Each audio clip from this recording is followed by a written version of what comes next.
la Gemara nous raconte quelque chose d'intéressant. Il y avait une certaine idolâtrie, c'était Baal Péor, ce qu'on Baal Péor. Il fallait faire ses besoins devant l'idole. Ça veut dire, au fait, l'idolâtrie, c'est justement, c'est quoi au fond cette idolâtrie? Après, M. Shmulevitz, il avait dit, c'est au fond dire, il n'y a aucune valeur. Même l'idole, je fais mes besoins dessus. Et imagine-toi comment c'était sale. Alors, il dit, on verra la Gemara. Dans le temps, il y avait les hippies. Il a dit, c'est ça les hippies, au fait. Pas de valeur. Pas de limite. No limites. Fais ce que tu veux. C'était ça, c'est une sorte d'idole comme ça. La Gemara raconte qu'il y avait une femme qui était malade. Et elle a promis que si elle guérissait, elle allait faire tous les idoles de la région. Ouais. Donc elle est partie, elle a fait des offrandes à toutes les idoles. Elle arrive à cette idole-là, Baal Péor. Elle apprend ce qu'il fallait faire. Elle a dit non, je préfère être malade comme j'étais avant plutôt que de devoir faire ça. C'est tellement dégoûtant. Je ne suis pas capable de faire ça. Et pourtant, la Torah se plaint. C'est la Gemara Masechet Kiddushin. Et vous, le peuple juif, Hanitzmadim les Baal Péor. Non seulement vous êtes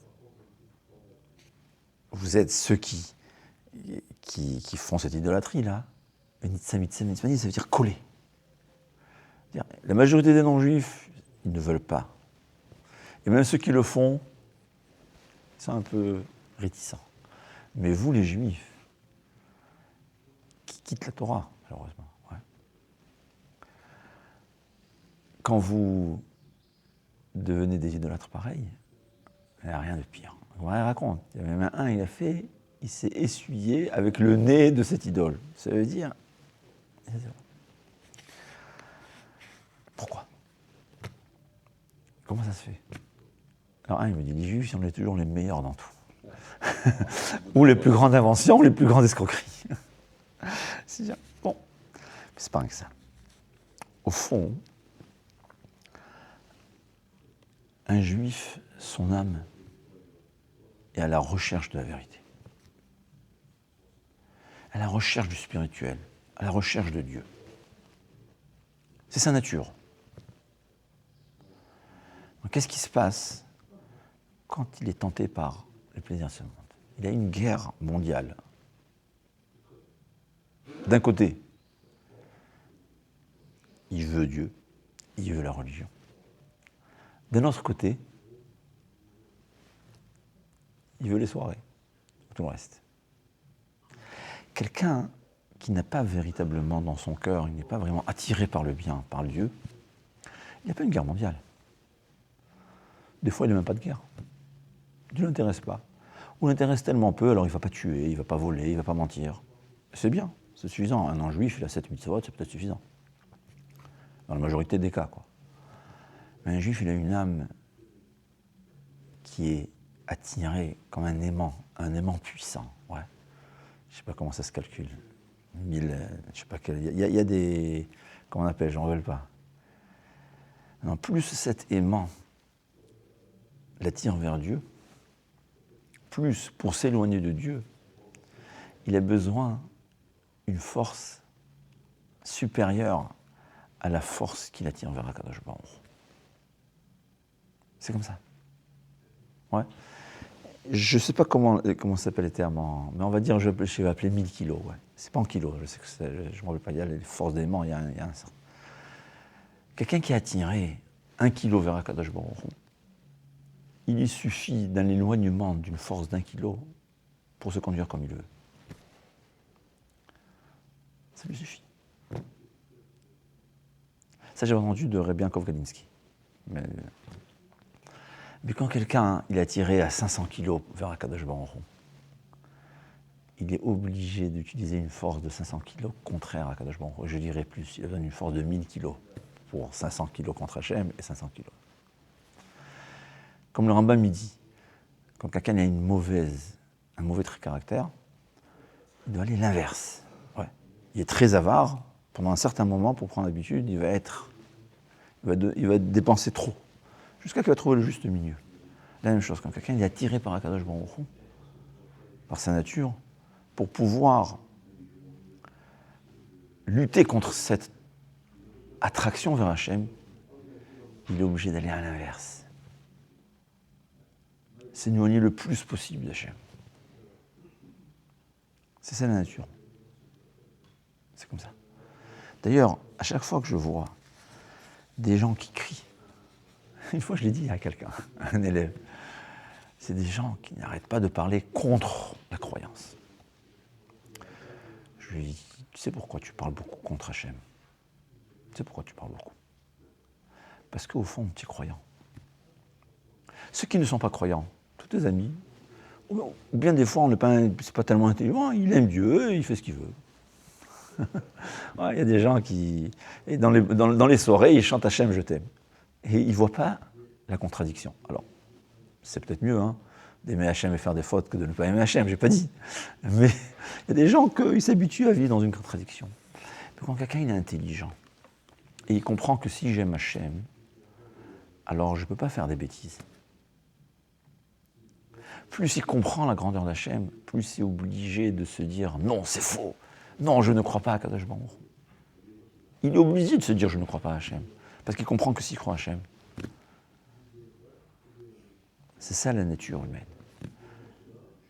Et ça, on le voit. C'est pour ça les gens, c'est très intelligent. Ceux qui quittent la Torah, malheureusement, il y a toujours, le Yetzer Hara, il existe. Plus avant, ils étaient attirés à la Torah, plus ils deviennent anti-Torah. La Gemara dit celui qui a étudié la Torah et qui quitte, il n'y a rien de pire. Quelqu'un qui n'a pas quitté la Torah, qui n'a pas connu la Torah, il va quitter, bon. C'est comme ça. D'ailleurs, je lui ai dit à ce jeune, il a dit, tu as raison. Il est aussi con au fond, il connaissait la vérité. C'est ça. D'ailleurs, et j'ai vu un de Rabbi Nachman, il dit comme ça. Il dit souvent à Kadosh Baruch Hu, rappelle. En fait, c'est comment il raconte Rabbi Elazar ben Dordaya. Il dit c'était quelqu'un, il n'avait pas laissé une prostituée qu'il n'avait pas rencontrée, il a voyagé avec, il y a une grande il dit, il a voyagé loin, c'est-à-dire il a fait avec tous les efforts, une somme énorme pour arriver à une prostituée, je ne sais pas quoi. Et au moment où il voulait être avec elle, elle lui dit « Il n'y a rien de pire que toi. » Et là, il a compris. Et il a fait teshuva. C'est que je sais qu'il est devenu Rabbi Elazar ben Dordaya. Il a tellement fait teshuva, les forces de faire teshuva étaient tellement grandes qu'il est mort, comme on a dit. Yatsa bat kol Rabbi Elazar ben Dordaya. Il s'appelle Rabbi. Bacharebi, il a dit, nous on travaille toute notre vie, 80 ans dans Avodat Hashem, pour peut-être en Olam Haba. Lui, en 1 heure, il a fait une teshuva pareille, il a fait un effort tellement grand qu'il est rentré au Gan Eden et il s'appelle Rabbi. Le Harizal, il dit que Rabbi Elazar ben Dordaya, c'était un Gilgoul de Yochanan Kohen Gadol. Yochanan Kohen Gadol, c'est quelqu'un que pendant 80 ans, il était Kohen Gadol. On ne peut pas s'imaginer sa grandeur. Un Kohen Gadol qui rentrait à Kippour, c'est écrit, il rencontrait Dieu. Et il a fait l'erreur, il a fait contraire à la teshuva, c'est écrit qu'il est devenu tzedouki. Tzedouki, c'est quelqu'un qui ne croit pas à la Torah orale. Donc, en l'ocholek l'enva. Sur 80 ans de service à Dieu, à la fin de sa vie, alors dit le Harizal, il est revenu en Gilgoul, comme ce Rabbi Elazar ben Dordaya, qui arrivait à tellement bas que même une prostituée, elle a compris qu'il n'y a rien de pire. Et en fin de compte, il a fait teshuva à la fin de sa vie, pour réparer le passé. Mais qu'est-ce qu'on voit d'ici? Que même Rabbi Elazar ben Dordaya, au plus bas des abysses spirituels, Akadosh Baruch Hu, il lui envoie un message, par l'intermédiaire de cette femme-là. Alors dit Rabbi Nachman, et c'est vrai, on le ressent, c'est pas Rabbi Elazar ben Dordaya, chacun. Et chaque jour ou chaque semaine, Akadosh Baruch Hu nous envoie des messages. Tu as une erreur, fais teshuva. il a voulu faire une bêtise et il voit que ça ne marche pas. Il comprend. Il lui fait entendre des choses qui lui font réfléchir. Et malheureusement, si l'homme ne veut pas faire teshuva, il est obligé d'aller à l'inverse. C'est-à-dire, il ne peut pas rester dans le chemin, il va au contraire, il va appuyer sur l'accélérateur pour justement noyer cet éveil qu'Akadosh Baruch Hu lui a envoyé. C'est pour cela, c'est incroyable. Un juif, c'est une énergie énorme qu'Hachem lui a donnée. C'est la neshama d'Hachem. À partir du moment où on a dit Naaseh venishma, Hachem lui a donné une énergie incroyable. Cette énergie, on a le choix. Ou l'utiliser. Pour le bien, on sera les meilleurs, ou l'inverse. Et ce sera le pire. Ce que le Coran a dit. Même les goïms, ils ont des difficultés à faire une idolâtrie pareille. Et vous, nitzmadim les parle peur. Mais ça vient de la grandeur de notre neshama. Ouais.